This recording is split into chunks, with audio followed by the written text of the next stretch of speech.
एक बार एक जवान लड़का गौतम बुद्ध के पास आता है और कहता है, बुद्ध, मेरे मन में इतने अश्लील विचार क्यों आते हैं? मेरे मन में अक्सर काम वासना के विचार चलते रहते हैं, जिनके बारे में सोच सोच कर मैं अपना बहुत सा समय और ऊर्जा बर्बाद कर देता हूँ, जिनकी वजह से शांत नहीं रह पाता हूँ और हमेशा ही विपरीत लिंग के प्रति आकर्षण महसूस करता हूँ।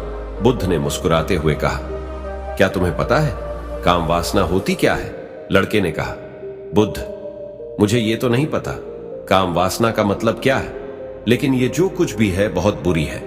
बुद्ध ने कहा कि प्राकृतिक रूप से जो भी हमारे अंदर है उसकी कुछ ना कुछ जरूरतें हैं। वासना एक प्रकार की भावना है जो हमें किसी ना किसी चीज की कमी का एहसास करवाती है, फिर हम उसे कमी की पूर्ति के लिए उसे चीज की तरफ आकर्षित होना शुरू कर देते हैं। जैसे अगर किसी के पास धन की कमी है तो उसके अंदर धन के प्रति आकर्षण यानी धन की वासना उत्पन्न हो जाएगी। तो वासना कुछ और नहीं बल्कि एक प्रकार की कमी, एक प्रकार की जरूर का एहसास है, और जब यह जरूर शारीरिक हो तो हम इसे काम वासना का कह देते हैं। लड़के ने कहा, बुद्ध, ये तो समझ में आ गया कि काम वासना का मतलब क्या है, लेकिन यह हमारे अंदर आती कहां से है? यह उत्पन्न कैसे होती है? बुद्ध ने कहा, काम वासना कहीं से आती नहीं बल्कि यह प्राकृतिक रूप से हमारे अंदर ही मौजूद होती है, और इसका होना जरूरी भी है क्योंकि यही मानव जाति के विस्तार का आधार है। लड़के ने कहा, बुद्ध, जब काम वासना प्राकृतिक रूप से हमारे अंदर मौजूद है तो फिर लोग काम वासना को गलत क्यों बोलते हैं? बुद्ध ने कहा, यह बहुत बड़ी समस्या है कि लोगों ने काम वासना को गलत नजरिया से देखना शुरू कर दिया है, इसे दबाने की कोशिश करना शुरू कर दिया है। काम वासना का होना गलत नहीं है बल्कि काम वासना का बेलगाम होना गलत है। केवल उसी के बारे में हमेशा सोचना, केवल उसी के लिए जीना, केवल उसी को अपने जीवन का लक्ष्य बना लेना गलत है। बुद्ध ने उस लड़के से पूछा, तुम्हें क्या लगता है, क्या जानवरों में भी काम वासना होती है? लड़के ने कहा, हां, बुद्ध, जरूर होती है, क्योंकि आखिर जानवरों को भी तो अपनी पीढ़ी आगे बढ़ानी है। बुद्ध ने कहा, फिर हम जानवरों की काम वासना को गलत क्यों नहीं कहते? लड़के ने कहा, पता नहीं, वो आप ही बताएं। बुद्ध ने कहा, क्योंकि जानवर अपनी काम वासना का उपयोग सिर्फ संतति उत्पन्न करने के लिए करते हैं, उससे खुशी प्राप्त करने के लिए नहीं और ना ही सुख भोगने के इरादे से, क्योंकि जानवरों को प्रकृति ने इतनी सोचने समझने की क्षमता ही नहीं दी कि वह अपनी काम वासना को अपने क्षणिक सुख का आधार बना सके, जबकि हम इंसान अपनी सोचने समझने की क्षमता का दुरुपयोग करके प्रकृति में पाई जाने वाली हर एक चीज का अपने सुख और आनंद करने का प्रयास करते हैं। हम इंसानों ने भी काम वासना के साथ यही किया है, इसे अपने आनंद और भोग का आधार बना लिया है। जिस भावना को प्रकृति ने मानव जाति का अस्तित्व बनाए रखने के लिए हमारे अंदर डाला था, उसे हमने जीवन का सर्वोपरि लक्ष्य बना रखा है, और इंसानी काम वासना का यह बेलगाम होना ही उसके दुखों का कारण है। लड़के ने कहा, यह काम वासना हावी होती क्यों है? इसके बेलगाम होने का कारण क्या है? बुद्ध ने कहा, काम वासना के बेलगाम होने के मुख्य 4 कारण हैं, जिसमें से पहला कारण है जीवन में किसी बड़े उद्देश्य का ना होना।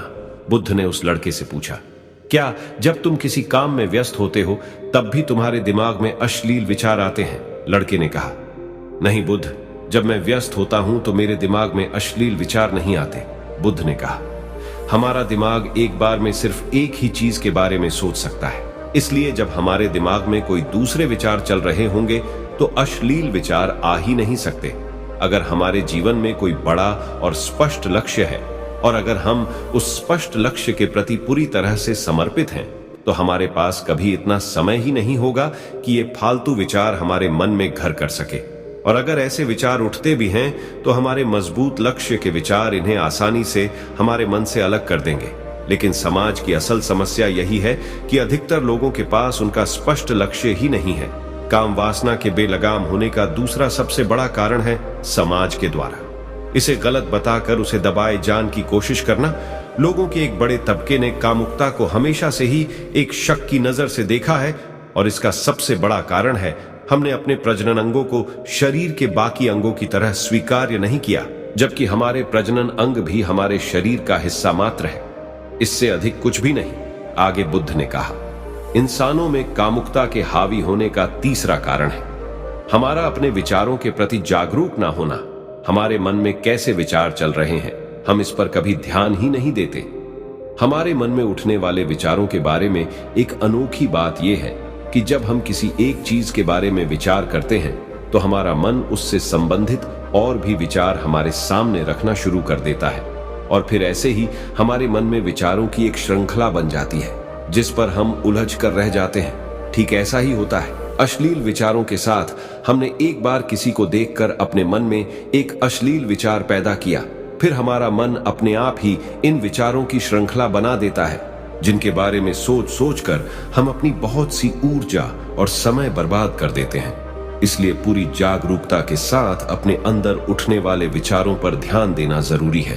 बुद्ध ने कहा, अश्लील विचारों के हावी होने का चौथा कारण है बुरी सोच और अश्लील विचार वाले लोगों की संगति करना।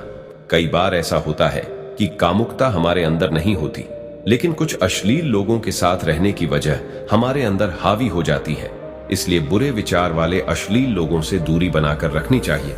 लड़के ने कहा, बुद्ध, यह तो समझ में आ गया कि कामुकता हावी कैसे होती है, लेकिन इससे हावी होने से रोका कैसे जा सकता है। बुद्ध ने कहा, सबसे पहले तो तुम ये समझो कि काम वासना की ऊर्जा को रोका नहीं जा सकता, इसे सिर्फ रूपांतरित किया जा सकता है। और इस ऊर्जा को रूपांतरित करने के दो तरीके हैं, पहला है प्रेम और दूसरा है ध्यान। जब हम सच्चे प्रेम में होते हैं तो हमारे अंदर कामुक ऊर्जा हमारी खुशी और हमारे आनंद में परिवर्तित हो जाती है। लेकिन ज्यादातर लोग शारीरिक आकर्षण को ही प्रेम मानते हैं जो कि ऊर्जा का व्यय करता है, रूपांतरण नहीं। काम वासना की ऊर्जा को शरीर के अंदर रूपांतरित करने का सबसे सफल तरीका है ध्यान। ध्यान के माध्यम से आप अपने अंदर स्थित आनंद के उस केंद्र में स्थापित हो जाते हैं जिसके सामने दुनिया का हर भोग विलास फीका लगने लगता है। ऐसा नहीं है कि आप ध्यान में उतरने के बाद वो सब सोचने और करने में सक्षम नहीं होते, बल्कि आप उससे ऊपर उठ चुके होते हैं और फिर ये सब हरकतें आपको छोटी और बचकानी लगने लगती हैं। लड़के ने कहा, लेकिन बुद्ध ध्यान की शुरुआत कहां से करें? बुद्ध ने कहा, सबसे पहले तुम खुद के साथ अकेले में समय बिताना शुरू कर दो, क्योंकि जो इंसान जिसके साथ सबसे ज्यादा समय बिताता है वो उसको सबसे ज्यादा जानने लगता है। और जब तुम खुद को जानना शुरू कर दोगे तो ये सारे भौतिक सुख तुम्हें छोटे लगने लगेंगे, और फिर एक दिन ऐसा भी आएगा जो तुम्हारे चाहे बिना तुम्हारे दिमाग में किसी भी तरह के विचार उठना बंद हो जाएंगे। इसी के साथ धन्यवाद, फिर मिलते हैं अगले वीडियो में।